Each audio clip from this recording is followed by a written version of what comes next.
Welcome to Deepika ಮಾಂತಿತಾನ್. ಎಲ್ಲರಿಗೂ ನಮಸ್ಕಾರ. ನಾನು ಪವಿತ್ರ. ನಮ್ಮ ಯೂಟ್ಯೂಬ್ ವೀಕ್ಷಕರಿಗೆಲ್ಲ ವರಮಹಾಲಕ್ಷ್ಮಿ ಹಬ್ಬದ ಆರ್ಥಿಕ ಶುಭಾಶಯಗಳು. ಇವತ್ತಿನ ರೆಸಿಪಿ ರವೆ ಉಂಡೆ ಮಾಡೋದು ಹೇಗೆ ನೋಡೋಣ. ಈಗ ಒಂದು ಬೌಲ್ನ ಇಟ್ಕೋತಾ ಇದ್ದೀನಿ. ಒಂದು ಬೌಲಷ್ಟು ಹಸಿ ತೆಂಗಿನ ತುರಿನ ಹಾಕೋತಾ ಇದ್ದೀನಿ. ನಾವು ಯಾವ ಕಪ್ಪಲ್ಲಿ ತೆಂಗಿನ ತುರಿನ ತೊಗೊಂಡಿರ್ತೀವೋ ಅದೇ ಕಪ್ಪಲ್ಲಿ ಸಕ್ಕರೆನ ತಗೋಬೇಕು. ಸಕ್ಕರೆ ಒಂದು 3 ಏಲಕ್ಕಿನ ಪೌಡ್ರ್ ಮಾಡಿಕೊಂಡು ಹಾಕೋತಾ ಇದ್ದೀನಿ. ನೀವು ಬೇಕಿದ್ದರೆ ಸಕ್ಕರೆನ ಪುಡಿ ಮಾಡದೆ ಹಾಗೇನು ಕೂಡ ಹಾಕೋಬೋದು. ಹೀಗೆ ಪುಡಿ ಮಾಡಿ ಹಾಕೋದ್ರಿಂದ ನಮಗೆ ರವೆ ಉಂಡೆ ತಿನ್ನಬೇಕಾದ್ರೆ ತುಂಬ ಚೆನ್ನಾಗಿರುತ್ತೆ. ಎಲ್ಲೂ ಸಕ್ಕರೆ ಸಿಗೋದಿಲ್ಲ. ನಾನು ಈ ಥರ ಮಿಕ್ಸ್ ಮಾಡಿ 1-2 ಅವರ್ ಇಟ್ಕೋತಾ ಇದ್ದೀನಿ. ನಿಮಗೆ ಟೈಮ್ ಇದ್ದರೆ ಜಾಸ್ತಿ ಇಟ್ಕೋಬೋದು. ಈ ರೀತಿ ಮಾಡೋದ್ರಿಂದ ರವೆ ಉಂಡೆ ತುಂಬ ಚೆನ್ನಾಗಿ ಬರುತ್ತೆ. ನಾವು ಸಕ್ಕರೆ ಪುಡಿ ಮತ್ತು ಕಾಯಿ ತುರಿನ ಹಾಕ್ಕೊಂಡು ಮಿಕ್ಸ್ ಮಾಡಿ ಈ ರೀತಿ ನೆನೆಸ್ಕೊಳ್ಳೋದ್ರಿಂದ ತುಂಬಾ ಚೆನ್ನಾಗಿರುತ್ತೆ. ಚೆನ್ನಾಗಿ ಮಿಕ್ಸ್ ಮಾಡ್ಕೊಂಡಿದ್ದಾಗಿದೆ. ಮಿಕ್ಸ್ ಮಾಡೋದಕ್ಕೆ ನೀರೆಲ್ಲ ಯೂಸ್ ಮಾಡಬೇಡಿ. ತೆಂಗಿನಕಾಯಿ ತುರಿಲೂ ನೀರಿರುತ್ತೆ. ನಾವು ಸಕ್ಕರೆನ ಪೌಡರ್ ಮಾಡಿ ಹಾಕಿರೋದ್ರಿಂದ ನೀರಿನ ಅಂಶ ಅದರಲ್ಲೇ ಇರೋದ್ರಿಂದ ನೀರು ಹಾಕೋ ಅವಶ್ಯಕತೆ ಇಲ್ಲ. ಈಗ ಚೆನ್ನಾಗಿ ಮಿಕ್ಸ್ ಮಾಡ್ಕೊಂಡಿದ್ದಾದಮೇಲೆ ನಾವು ಪ್ಲೇಟ್ನ ಮುಚ್ಚಿ 1-2 ಅವರ್ ನೆನೆಸ್ಕೊತಾ ಇದ್ದೀನಿ. 2 ಅವರ್ ಆದಮೇಲೆ ರವೆ ಉಂಡೆ ಮಾಡ್ಕೊಳ್ಳೋಕ್ಕೆ ಒಂದು ಪಾತ್ರೆನ ಇಟ್ಕೊಂಡಿದ್ದೀನಿ. ಅದಕ್ಕೆ ಒಂದು 4 ಟೇಬಲ್ ಸ್ಪೂನ್ ಅಷ್ಟು ಎಣ್ಣೆನೋ ಅಥವಾ ತುಪ್ಪನೋ ನಿಮ್ಗೆ ಯಾವುದು ಇಷ್ಟ ಆಗುತ್ತೆ ಅದನ್ನು ಹಾಕೋಬೋದು. ನಾನಿಲ್ಲಿ ಎಣ್ಣೆನ ಹಾಕ್ಕೊಂಡಿದ್ದೀನಿ. ಒಂದು ಅರ್ಧ ಕಪ್ಪಷ್ಟು ಗೋಡಂಬಿನ ಹಾಕ್ಕೊಂಡಿದ್ದೀನಿ. 1 ಕಪ್ಪಷ್ಟು ದ್ರಾಕ್ಷಿನ ಹಾಕ್ಕೊಂಡಿದ್ದೀನಿ. ದ್ರಾಕ್ಷಿ ಗೋಡಂಬಿ ಇದ್ದಷ್ಟು ರವೆ ಉಂಡೆ ತುಂಬಾ ಚೆನ್ನಾಗಿರುತ್ತೆ. ಈ ಮೆಥಡಲ್ಲಿ ನೀವು ರವೆ ಉಂಡೆ ಮಾಡಿದ್ರೆ ತುಂಬಾ ಸೂಪರಾಗಿ ಬರುತ್ತೆ. ನೀವು ಇದೇ ರೀತಿ ಟ್ರೈ ಮಾಡಿ ಹೇಗೆ ಬಂತು ಅಂತ ನನಗೆ ಕಮೆಂಟ್ಸ್ನಲ್ಲಿ ತಿಳಿಸಿ.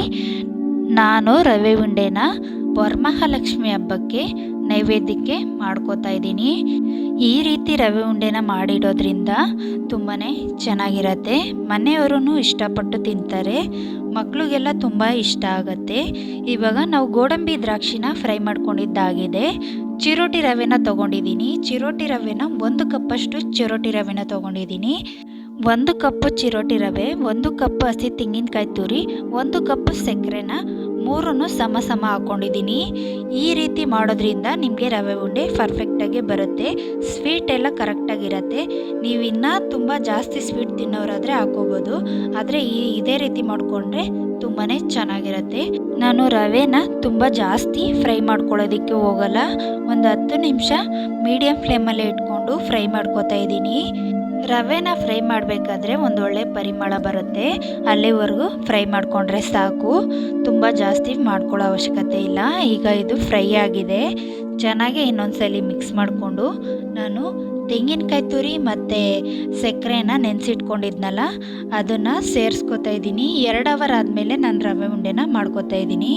ಈ ತೆಂಗಿನಕಾಯಿ ತುರಿ ಸಕ್ಕರೆ ಎಷ್ಟು ನೆನೆಯುತ್ತೋ ಅಷ್ಟು ಚೆನ್ನಾಗಿ ಬರುತ್ತೆ. ನೋಡಿ ಯಾವ ರೀತಿ ಬಂದಿದೆ ಅಂತ. ಅದರಲ್ಲೇ ನೀರು ಬಿಟ್ಕೊಂಡಿದೆ. ಈಗ ನಾನು ಚಿರೋಟಿ ರವೆ ಹುರ್ಕೊಂಡಿದ್ನಲ್ಲ ಅದಕ್ಕೆ ಇವಾಗಲೇ ಸೇರಿಸ್ಕೊತಾ ಇದ್ದೀನಿ. ಇವಾಗಲೇ ಸೇರಿಸ್ಕೊಂಡು ಚೆನ್ನಾಗಿ ಮಿಕ್ಸ್ ಮಾಡ್ಕೋಬೇಕು. ನಾನು ಲೋ ಫ್ಲೇಮಲ್ಲೇ ಇಟ್ಕೊಂಡು ಮಿಕ್ಸ್ ಮಾಡ್ಕೋತಾ ಇದ್ದೀನಿ.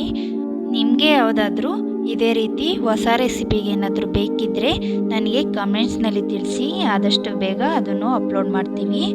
ಈಗ ಚೆನ್ನಾಗಿ ಮಿಕ್ಸ್ ಮಾಡ್ಕೋತಾ ಇದ್ದೀನಿ. ನೋಡ್ತಾ ಇರ್ಬೋದು ಯಾವ ರೀತಿ ಕಾಣಿಸ್ತಾ ಇದೆ ಅಂತ. ಚೆನ್ನಾಗಿ ಮಿಕ್ಸ್ ಮಾಡ್ಕೊಂಡಿದ್ದಾದಮೇಲೆ ಈ ರೀತಿ ಕಾಣಿಸ್ತಾ ಇದೆ. ನೋಡ್ತಾ ಇರ್ಬೋದು ನೀವು. ನಾನು ಪಕ್ಕದಲ್ಲಿ ಹಾಲನ್ನ ಕಾಯಿಸಿ ಇಟ್ಕೊಂಡಿದ್ದೀನಿ. ನೀವು ಹಸಿ ಹಾಲನ್ನ ಹಾಕಕ್ಕೆ ಹೋಗಬೇಡಿ. ರವೆ ಉಂಡೆಗೆ ಚೆನ್ನಾಗಿ ಕಾಯಿಸಿ ಕುದಿಸಿ ಹಾಕೋದ್ರಿಂದ ರವೆ ಉಂಡೆ ಬೇಗ ಹಾಳಾಗೋದಿಲ್ಲ. ಅದಕ್ಕೋಸ್ಕರ 1/4 ಕಪ್ಪಿನಷ್ಟು ನಾನು ಹಾಲನ್ನ ಸೇರಿಸ್ಕೊಂಡು ಮಿಕ್ಸ್ ಮಾಡ್ಕೋತಾ ಇದ್ದೀನಿ. ನಿಮಗೆ ಇನ್ನೂ ತೀರಾ ಗಟ್ಟಿ ಅನಿಸಿದ್ರೆ ಇನ್ನೂ ಸ್ವಲ್ಪ ಹಾಲನ್ನು ಸ್ವಲ್ಪನೇ ಹಾಕ್ಕೊಂಡು ಮಿಕ್ಸ್ ಮಾಡ್ಕೋಬೇಕು. ಒಂದೇ ಸಲ ಹಾಲನ್ನು ಜಾಸ್ತಿ ಹಾಕಕ್ಕೆ ಹೋಗಬೇಡಿ. ನಾನಿಲ್ಲಿ ರವೆ ಉಂಡೆನ ಸ್ವಲ್ಪ ಜಾಸ್ತಿನೇ ಮಾಡ್ಕೊಂಡಿದ್ದೀನಿ. ನಿಮಗೆ ಕ್ವಾಂಟಿಟಿ ಎಷ್ಟು ಬೇಕೋ ಅಷ್ಟನ್ನು ಮಾಡ್ಕೋಬೋದು. ಕಡಿಮೆ ಇಂಗ್ರೀಡಿಯೆಂಟ್ಸ್ ಹಾಕಿ ಮಾಡ್ಕೋಬೋದು. ನಾನು ಇನ್ನೂ ಸ್ವಲ್ಪ ಹಾಲನ್ನ ಇಟ್ಕೊಂಡಿದ್ದೆ. ಅದನ್ನು ಕೂಡ ಈಗಲೇ ಹಾಕ್ಕೊಂಡು ಚೆನ್ನಾಗಿ ಮಿಕ್ಸ್ ಮಾಡ್ಕೋತಾ ಇದ್ದೀನಿ. ಈಗ ಚೆನ್ನಾಗಿ ಮಿಕ್ಸ್ ಆದಮೇಲೆ ನಾನು ಪ್ಲೇಟ್ನ ಮುಚ್ಚಿ 5 ನಿಮಿಷ ಹಾಗೆ ಬಿಡ್ತೀನಿ. ನಾವು ಹಾಕಿರುವಂಥ ಹಾಲು ರವೆ ಸಕ್ಕರೆ ಎಲ್ಲ ಸೆಟ್ ಆಗುತ್ತೆ. 5 ನಿಮಿಷ ಆದಮೇಲೆ ತೆಗೆದು ನೋಡ್ತಾ ಇದ್ದೀನಿ. ನೋಡ್ತಾ ಇರ್ಬೋದು ಎಷ್ಟು ಚೆನ್ನಾಗಿ ಬಂದಿದೆ ಅಂತ. ಇವಾಗ ನಾವು ಬಿಸಿ ಇದ್ದಾಗಲೇ ಉಂಡೆನ ಕಟ್ಕೋಬೇಕು. ಚೆನ್ನಾಗಿ ಮಿಕ್ಸ್ ಮಾಡ್ಕೋತಾ ಇದ್ದೀನಿ. ಹೀಗೆ ಬಿಸಿ ಇದ್ದಾಗಲೇ ಉಂಡೆ ಕಟ್ಟೋದ್ರಿಂದ ಉಂಡೆ ಚೆನ್ನಾಗಿ ಬರುತ್ತೆ. ಆರೋದ್ಮೇಲೆ ಸ್ವಲ್ಪ ಗಟ್ಟಿಯಾಗಿಬಿಡುತ್ತೆ ಸಕ್ಕರೆ ಎಲ್ಲ. ಅದಕ್ಕೋಸ್ಕರ ನಾನು ಈಗಲೇ ಉಂಡೆ ಕಟ್ಕೋತಾ ಇದ್ದೀನಿ. ನಾನು ಮಾಡ್ಕೊಂಡಿರೋ ಕ್ವಾಂಟಿಟಿಗೆ ಇಲ್ಲಿ ನನಗೆ 40 ಉಂಡೆಗಳಾಗಿದೆ. ನೀವು ಕಡಿಮೆ ಬೇಕಾದರೂ ಮಾಡ್ಕೋಬೋದು, ಜಾಸ್ತಿ ಬೇಕಾದರೂ ಮಾಡ್ಕೋಬೋದು.